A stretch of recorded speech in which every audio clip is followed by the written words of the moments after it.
today we have over 50 of India's largest and fastest growing startups as our members. And the good thing is that we have both the breadth and the depth.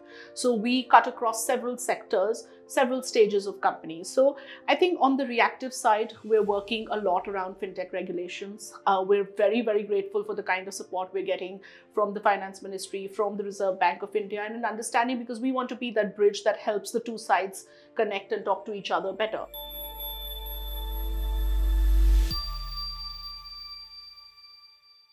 Hello and welcome. You with the Secretariat. Well, the Indian startup ecosystem has been the topic of discussion not just within the country but also outside. India is the third largest ecosystem in the world. To explain and to throw light on the startup universe, we have with us today Shweta Rajpal Kohli, CEO and President, Startup Policy Forum. Thanks for coming, Shweta. Great to have you on our show. Thank you, Mama. Thank you for inviting me. So let's start with AI. AI has come up as a big challenge as well as an opportunity. How do you think the startups are really dealing with this issue of AI? I think, Mama, a lot of focus on AI, and we are super excited at the Startup Policy Forum just to see the kind of innovation that is coming out of India.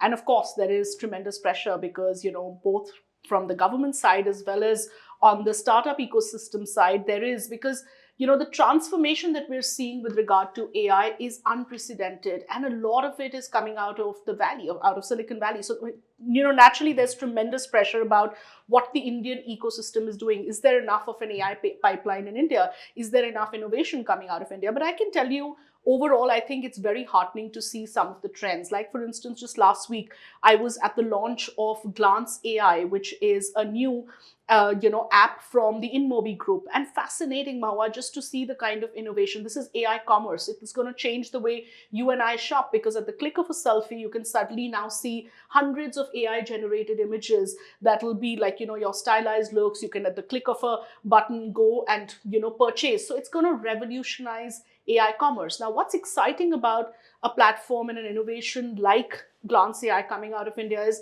engineers sitting in Bellandur in Bangalore have actually innovated and brought this app. And it was launched for 140 countries globally sitting out of India. Similarly, InVideo AI has been one of SPF's members right from the start. And what a fascinating story of AI generated videos. And again, it's a company that has seen a clear pivot and transformation thanks to AI. It is globally now being recognized as one of the fastest growing AI companies. So we're seeing tremendous innovation. Sarvam on the LLM side, on language models, Sarvam AI has just come out with a new model. So I think we're very excited about the potential and the innovation coming out of India on AI. In terms of innovation, do you think the government has to do a little more? Is it enough what's happening today?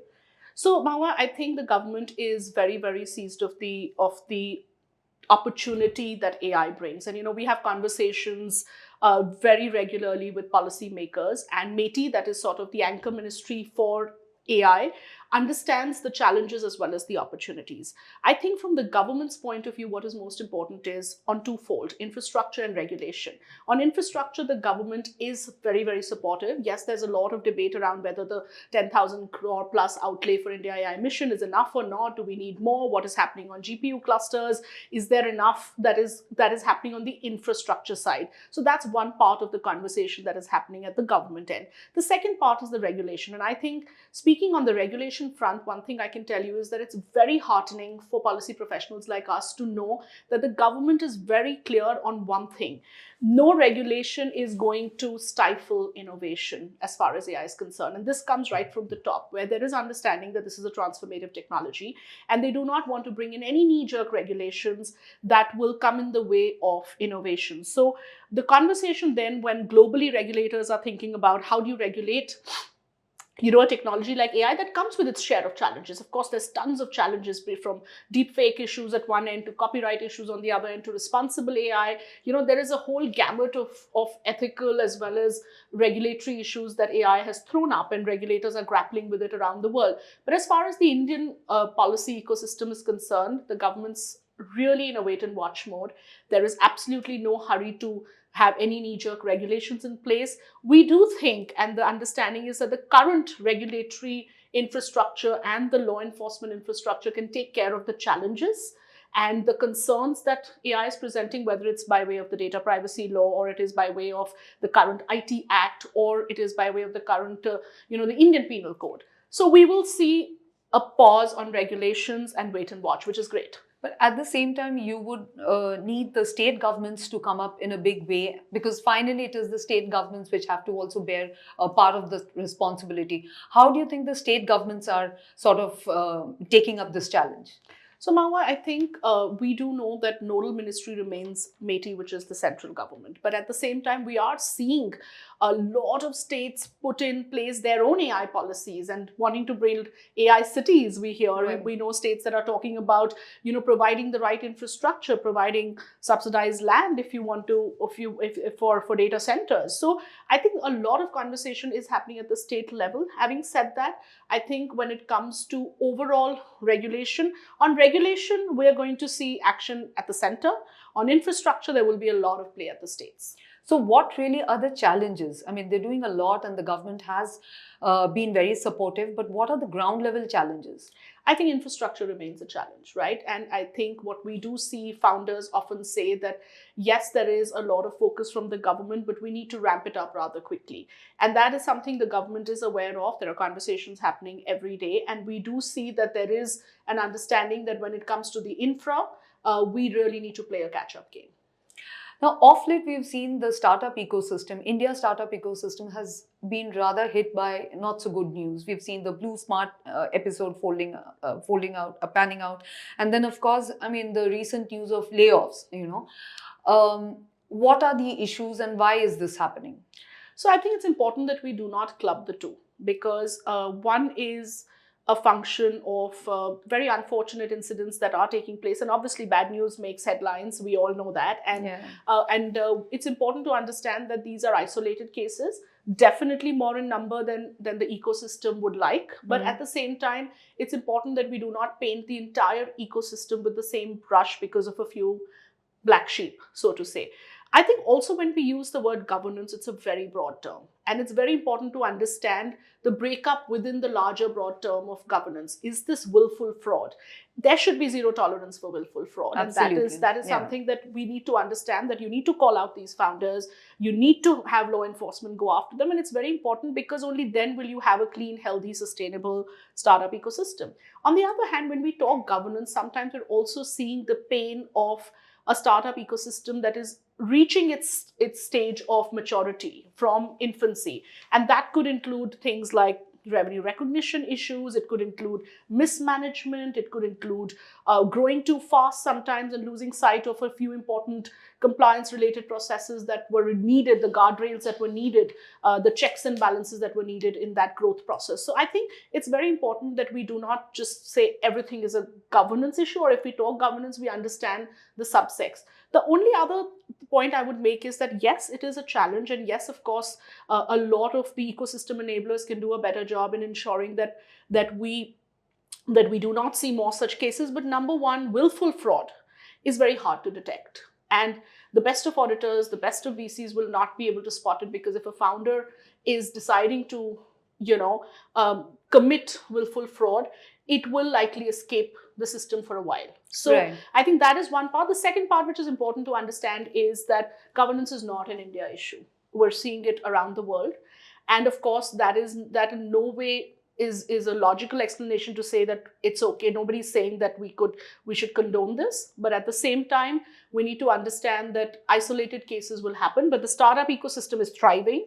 And very quickly, to address your point of layoffs, I think, again, when I say governance, it's very important to say business cycles versus governance issues are two very separate things. But just to say that it's gloom and doom is not fair. At SPF, I mean, what will be the focus for the next few years, or maybe the next few months? What issues will you be working on? Tons of issues. I think today we have over 50 of India's largest and fastest growing startups as our members. And the good thing is that we have both the breadth and the depth. So we cut across several sectors, several stages of companies. So I think on the reactive side, we're working a lot around fintech regulations. We're very, very grateful for the kind of support we're getting from the Finance Ministry, from the Reserve Bank of India, and an understanding, because we want to be that bridge that helps the two sides connect and talk to each other better. So I think UPI is going to be a very big topic, because given that the FM has put out a 1 billion transactions a day target, so to say, it's Correct. important that we are seeing the roadmap and how to achieve that. Would that mean monetization needs to kick in and the zero MDR regime needs to go? Would that mean that we need to solve for the kind of concentration issues that we might be seeing in UPI? So I think those are real active live conversations that keep happening on the fintech ecosystem. On the other hand, we have, say, for instance, deep tech, which has been in focus, and then the fact that the government is seized of the fact that we need to now energize the deep tech ecosystem. So those are really early stage. So fintech, we're talking about very late stage companies. Many of these companies are going IPO, fantastic valuations. And India's fintech story is a story that the world is watching. So I'm saying that's one end of the spectrum. The other end of the spectrum is very early stage. It is where innovation is still, emerging out of India. So how do you put in place forward-looking policies there that will provide the headwinds for some of these innovative startups to come up? So I'm just giving you two ends of, like, say, a fintech and a deep tech, but in between there are tons of issues we keep working on with the government. Talking of funding, I mean, funding has always been an issue and has been a topic of discussion. Where are we on that? So I think, Amawa, we need to understand that whenever we talk funding and we talk India, we always compare to 2021, which was an outlier, which was a year where we saw unrealistic, valuations, unrealistic funding. But I think where the ecosystem is, we're seeing the funding winter is certainly over, because you hear new headlines of new funds being raised every single day. Capital is definitely there in India, and I think capital is chasing the right deals and finding the right deals in the ecosystem. Are we going to see a realism come in? That's always good, because that's part of the business cycle. So are we going to still see down rounds? Are we going to still see valuation corrections? Are we going to see realism? All of that will happen. These are all business cycles. You will see there will be some euphoria, there will be some all of that. But I think we're now moving to a phase where there is sustained healthy ecosystem that is maturing, that India can be proud of. Right, Shweta? Thank you and see you soon. Thank you.